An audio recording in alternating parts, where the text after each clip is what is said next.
Hello Taurus, welcome to the Plaid Sheep Oracle. For this round of readings I've been pulling a card from Brian Froud's Fairies Oracle.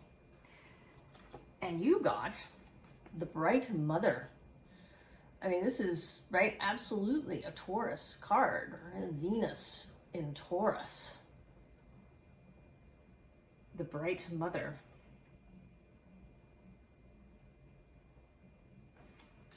I'm going to read just a little bit from the book. She is the bright mother of us all and knows that all life is a miracle. The Great Lady is both Earth Mother and the full bright moon, pregnant with the future of all growing things. She feeds us and provides us with air, water, and shelter in an amazing, complex world. She sees to it that we are challenged enough to grow, but not so much as to be overwhelmed. If we want more challenges than she provides, we have to give them to ourselves. Her commitment to us is for life, her eternal life, not our ephemeral in the flesh lives. She is present in all our deep and committed relationships, facilitating nurturing, loving, creativity, and giving. She fosters within us the kind of security that gives us the inner stability we need to explore and adventure out in the world and within our own psyches. So I think, Taurus,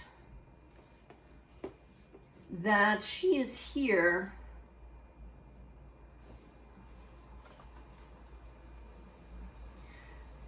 to remind you about an aspect of yourself that maybe you have forgotten or set to one side.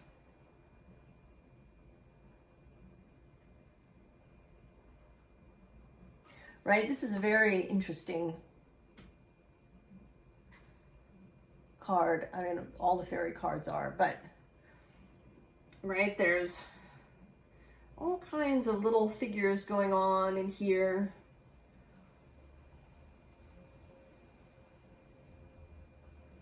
There's childhood and beauty, women and men.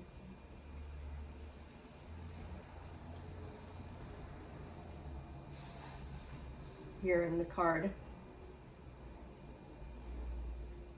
Kind of everything there is. She has this fabulous flower tattoo on her butt there, on her cheek.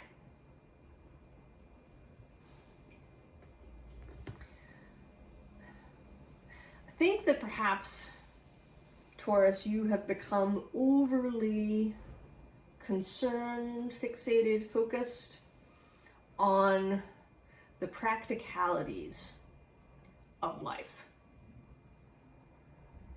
And I don't blame you at all, not one little bit. Life is challenging. And right, you are a very earthy sign attached to these earthy aspects, to this 3D reality that we live in. So particularly in the last several years, you might have become really sort of focused on having what you need to be stable, on thinking about and focusing on the very sort of day-to-day things.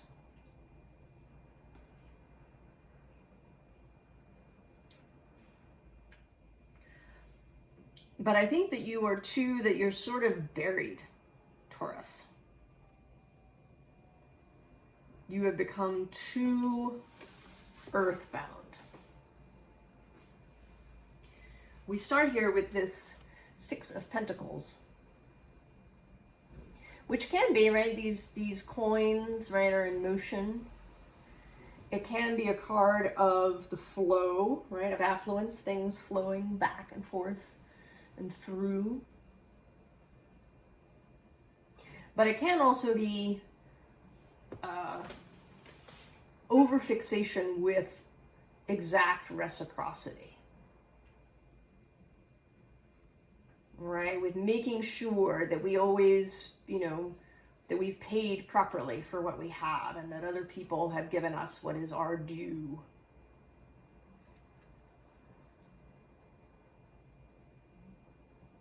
And over focus on that. And I say that because underneath is this Wheel of Fortune, which is, you know, kind of about things changing, right? This also has coins in the image. But these are coins that are much more fluid on the wheel. They don't necessarily, you know, distribute themselves in an exactly even way, right? They're more about the movement, the flow of resources, than they are about accumulation or accounting. And these first two cards, I feel like this first row is, on the one side, this kind of exciting energy, right? There's this Pegasus flying through the Seven of Cups, all sorts of possibilities, and this kind of ecstatic Herald or Page of Wands, right? She looks ecstatic about what is arriving, about new possibility, the new flame of passion. And in the middle is this World card. And, right, this can go either way, right? It can either be a place of, right, fecundity and growth and creation and some destruction, right? The whole cycle of things. Or it can become, you know, something really stagnant and overly solid. And on the other side, I feel is kind of where you are. There's this King of Cups staring off into the distance. Right? He's kind of got this cup, but he's not focused on it. He's staring away from it. I feel like he's like preoccupied with some aspect of his life. Maybe trying to plan everything out, trying to make sure that all his ducks are always in a row. Right? Now, the King of Cups is traditionally Scorpio. And if you've been watching me at all, you know I love to talk about the complementarity, the synergy between the opposite signs on the zodiac wheel. And the Taurus-Scorpio axis has of late been especially activated. The nodes of the moon are there. We just had some eclipses along that nodal axis. So it may be that this activation has left you feeling especially vulnerable.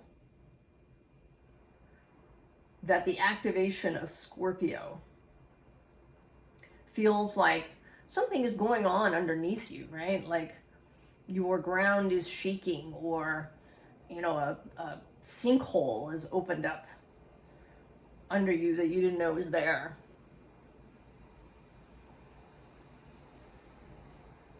And then there's this Two of Wands, and she's looking away from the lit wand. So the Two of Wands is kind of, right, it's about a new, perhaps a new exciting venture, right? It's the first kind of view, right? You get the Ace of Wands with the spark, the new idea, and then the Two of Wands is sort of the first sight, a little bit of a decision-making process, choosing, right? Choosing to follow the light, but she's turned away.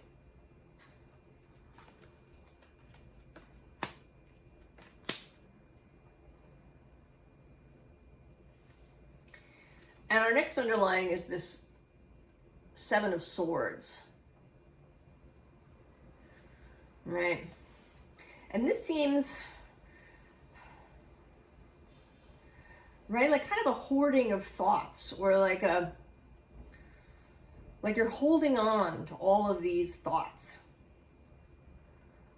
And the keys, you know, like you're trying to collect, right, all of the keys, all of the solutions. Like you want to have all of the solutions ready to hand.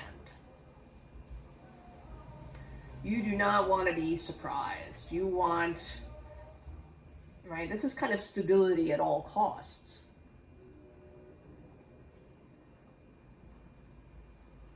All right, control of all the thoughts, control of all the solutions, having it all ready to go.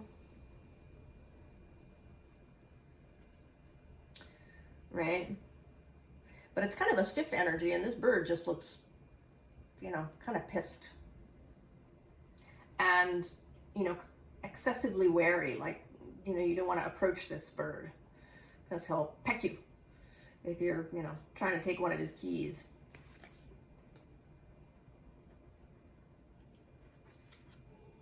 So the Lovers comes out now. And, right, this is about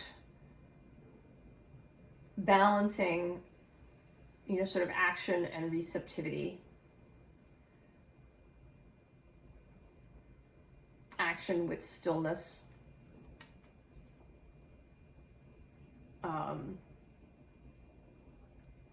Caution with passion.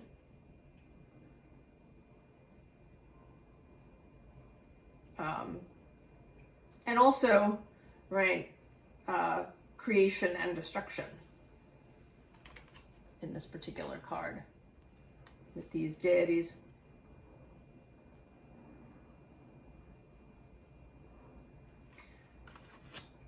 And I think you've fallen out of balance. We get this King of Swords next, and this King of Swords is very interesting to me. He doesn't seem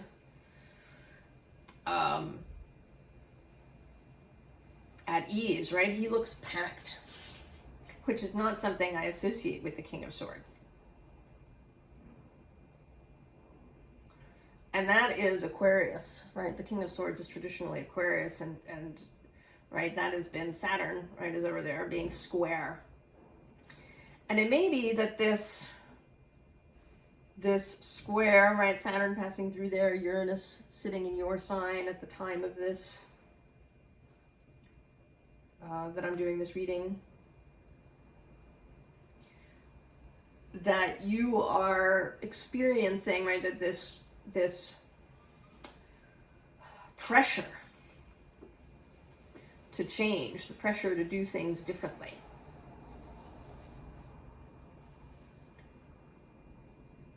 has really kind of made you dig your heels in. Really, like, get focused and obsessive, perhaps even, on your own stability. That there's almost, right, this sense of panic that you have going. And you may not feel it, right? Perhaps. You may not feel like you're panicked or overly anxious, but it may be coming out in other ways, right? Are you having digestive issues? Are you having trouble sleeping? Trouble concentrating?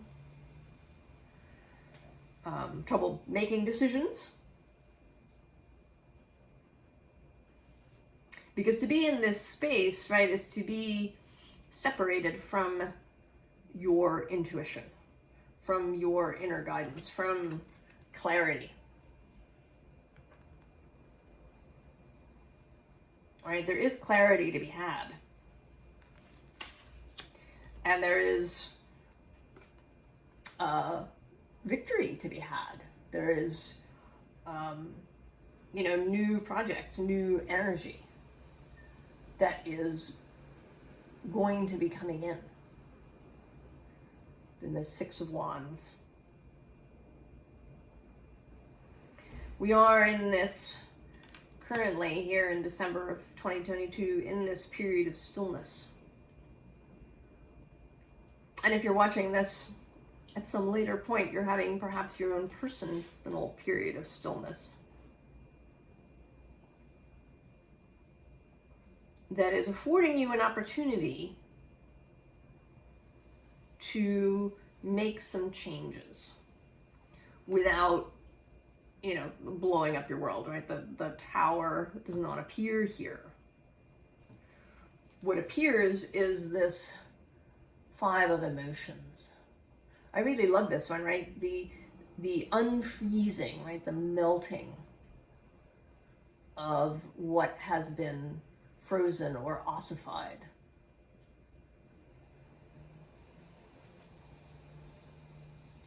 Right? Stalactites form, right, as the earth matter in water solidifies over time as the water drips.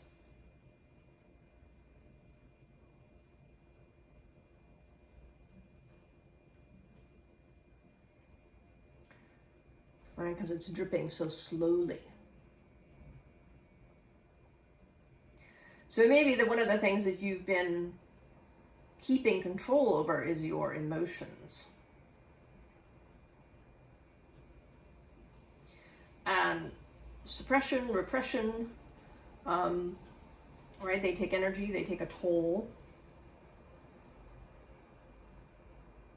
They can create, right, these ossified, calcified structures in us that don't allow us to move and be flexible. This Two of Materials is underneath, and she is, right, she's sort of an ecstatic Two of Materials. She's not having trouble balancing. She's enjoying this dance, this flower dance that she's doing. But in order to get there, in order to, right, to change this Six of Pentacles into something that moves and flows, there will need to be, you know, a flowing of emotion, perhaps a flowing of thought. Because the next card that comes is this Justice card, which in this deck, right, there's this opening up of the head, right? And it's kind of a continued, right? We see one opened up, but here there's already a new opening happening. So there's a call for new thinking, for new vision,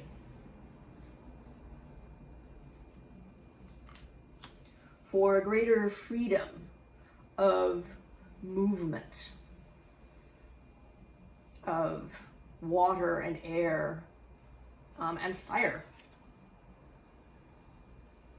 The inspiration, right? The Eight of Inspiration.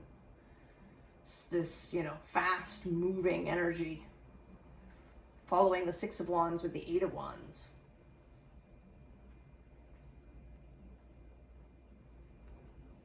But today I'm sort of seeing this, right, these lines, they aren't so much going forward. I feel like they're a rubber band, right? They're like a strap that's holding these figures back, right? They're kind of pushing against this rubber band to move forward.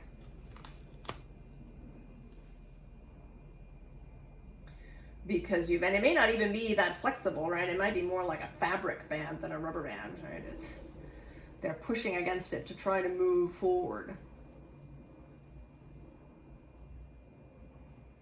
But if the earth is too hard, right? If water isn't flowing through it, if air isn't flowing through it, you can't have growth. All right, this is why people want earthworms in their gardens. Earthworms create, one of the things they do is they create channels of air. Right? If earth is too packed, roots may not be able to travel through it if it's too hard, too tightly packed, too solid.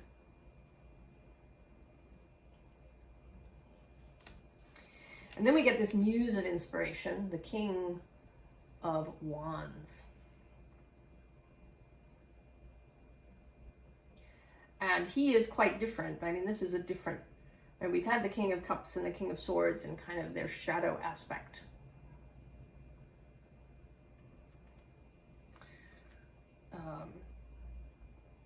But here, this muse of inspiration, right? There's a calling, right, to this brightly lit space, and here you are.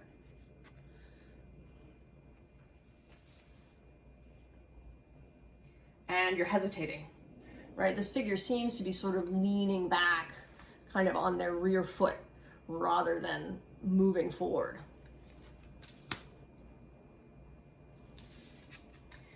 And then this page of voices, right? It's like you're trying to see. Right? You may be hesitating because you can't see the way forward.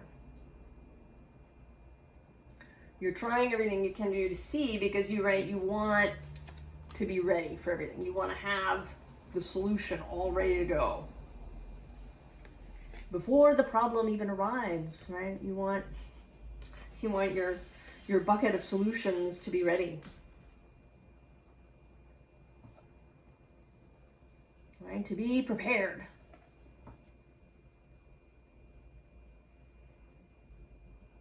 But you are, right, the call, Taurus, is partly to step forward without entirely being prepared. We have the Nightingale. This beautiful air energy. Right? Singing out into the night. Right? The Nightingale doesn't see everything, but sings regardless. And then there's this gazelle. Right? Speed and fire. Not reckless speed and fire. Right? All of this wand energy, this, right, Herald of Wands, Six of Wands, Eight of Wands, gazelle energy that's kind of running through this reading, this fire.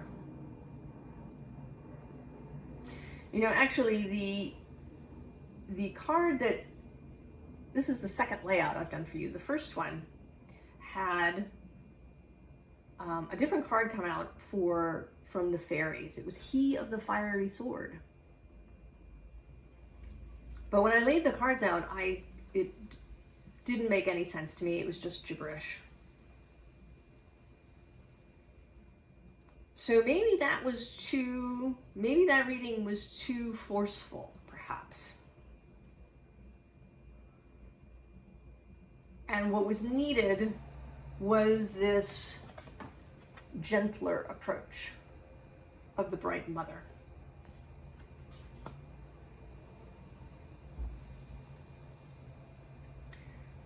That the call is to soften, right? To allow the melting, the softening of your earth. Allowing emotions to flow, allowing desires to flow. And not, right, you don't have to act on them in the instant, Taurus, if you don't want to.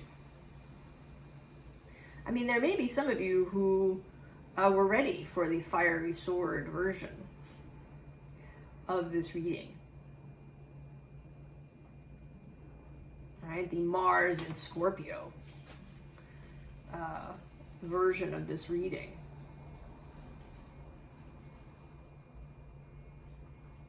But I think many of you might need a slightly softer beginning.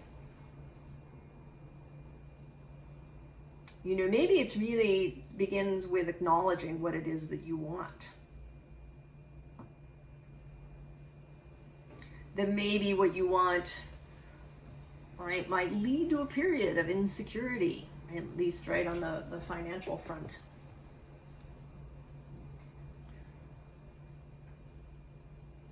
right? The softening of rigidity around, you know, what it means to have security.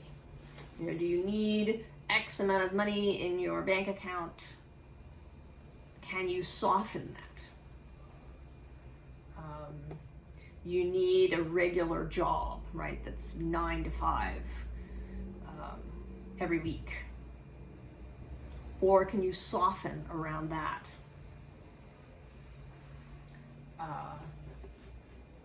You know, whatever the desire is, to allow yourself to have it. And that's like the first thing. And then to feel what that's like. To allow the feelings of desire, of inspiration to, right, flow through you.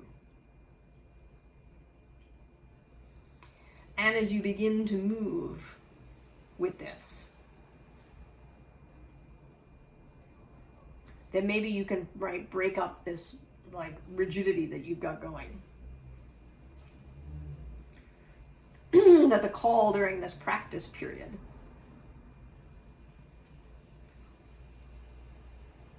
is to start softening this hard packed soil that you've got, where nothing new can really grow.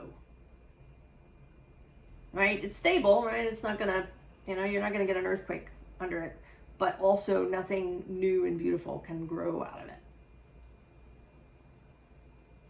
So I asked Ray for advice as always, right? And I got the Page of Cups. So there is, right, this softening energy, this, you know, for me, this page is like the eating of the ambrosia, or eating the food of the gods that comes in your cup. The cup of your heart, your own personal grail. And underneath that is the Empress. All right. You in all splendor. Right? She's earthy, but she's got all this red of passion happening around her.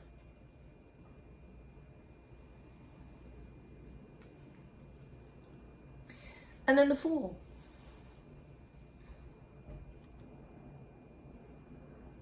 But this Fool isn't walking off a cliff. Right?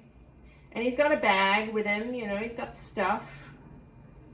He's got a guitar, right? He can play music for himself. He's not walking off a cliff. There's candles for light. He can see where he's going. Right? He's got this heart on his suitcase, moving in a heart-based way. And then the Two of Cups. Right? It's a gentle love. Right? Taking care of yourself. Knowing that, you know, when you take a risk, right? When you activate your courage, that you may need to comfort part of yourself as you do it.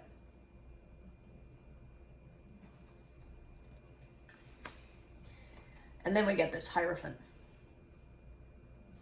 And the Hierophant is traditionally linked with Taurus, but this is not your usual Hierophant, right? He's like the hippie flower child Hierophant. He's got a Ouija board and all these flowers. And he's, you know, flashing the peace symbol. 2 fingers. Right, he's cool. Right, he's the high priest in the psychedelic grove.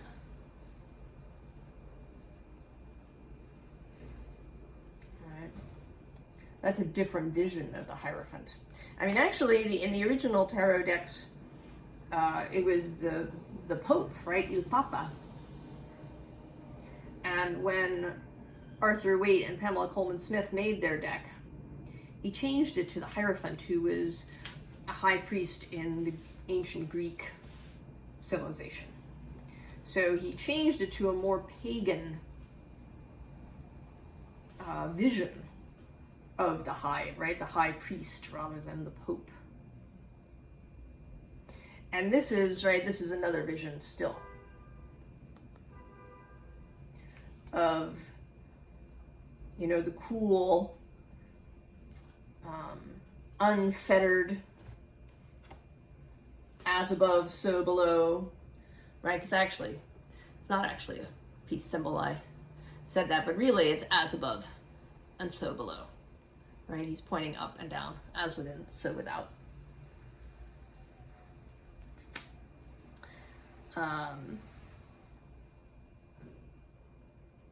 But not in, right, not in any rigid way. This is about the, right, the eternally mutable nature of the universe. And of you, Taurus, even if you don't really feel that way, right? Taurus is fixed, it's fixed earth, it's the fixed of the fixed. But you're still soil, right? And you have Scorpio, water, across the way from you. Right? Growth happens in the soil. Right? You can provide stability and security without becoming fossilized or calcified, immovable, and unchangeable. And you are allowed, right? I know, right? I have a bunch of Taurus in my chart, and I know that, right, mostly we get stubborn because we don't like to be pushed into change. We can change, though, right, when it's self-generated. And you are being called, Taurus, by your wider self, your soul, to initiate that change for yourself. Not because anybody's telling you to, but because you will enjoy it. You can feel like the bright mother, like the empress, like this cool Hierophant, creational, fecund, generative, nurturing. All of these things are possible, as well as all of the riotous growth that can happen.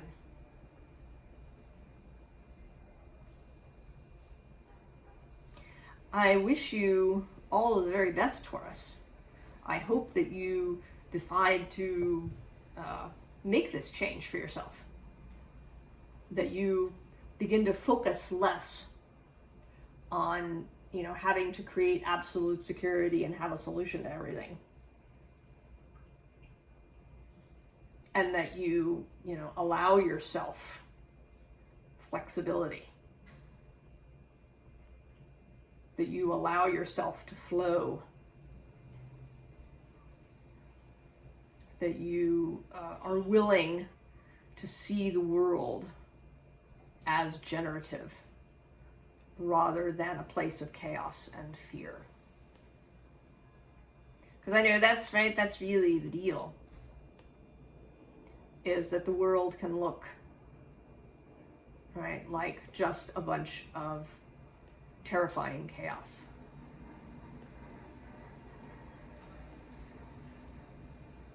And it is a practice to turn away from that and to see it instead as generative and creational. So I hope you'll go on this adventure, Taurus. All of the signs have sort of been called to adventure, to step out of their individual spaces and boxes and labels and preconceived notions.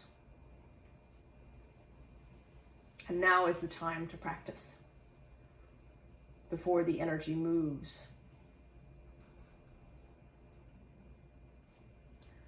I'll see you next time. So long, Taurus.